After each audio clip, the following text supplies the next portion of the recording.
is going on? It's a cracking day here in Melbourne, so I thought I'd start the video from my backyard. And the point of today's video is, if you're a German beginner or an intermediate, I've got this really good tip for learning the genders of your nouns, whether it's masculine, feminine, or neuter. It's a really good visual trick that was taught to me by one of my old teachers, Carolyn. So thanks very much, Carolyn.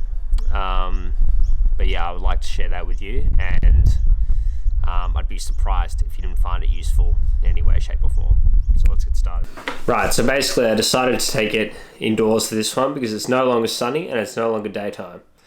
So what you're going to need for this exercise is, it's very, very simple. You're going to need a Kugelschreiber, a pen, and you're going to need 3 different color post-it or sticky notes. I like to use red, yellow, and blue because to me they're the most aesthetically pleasing colors, and they're all very different, and just make sure they're colors that you're going to want to see a lot because you will be seeing them everywhere around your house. And obviously pick a few items around your house that you would like to know the German word of, and also the gender of them and when I say gender, I mean in the nominative form, because once you know it in the nominative form, and you know your other cases like accusative, dative, and genitive, then you can figure out the rest. So let's move on. Cool. So basically we're just going to use one color per gender. So for example, we're just going to write der Tisch, which means the table, and then you just slap it on your table just like that. And then I'm going to use yellow/green as my neuter gender. So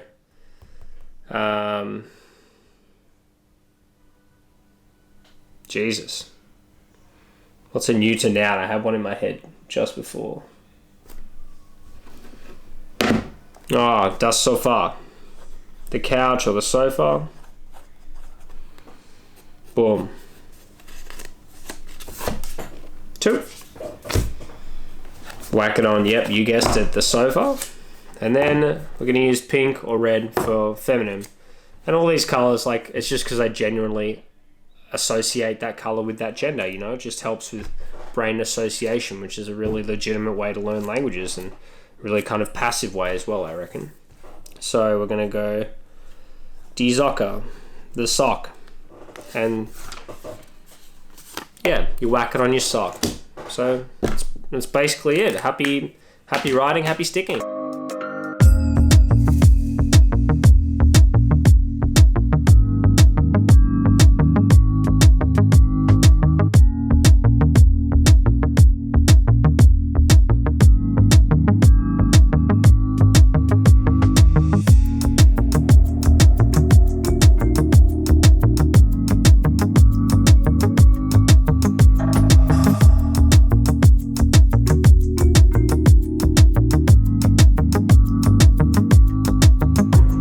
Cool, and that's pretty much it.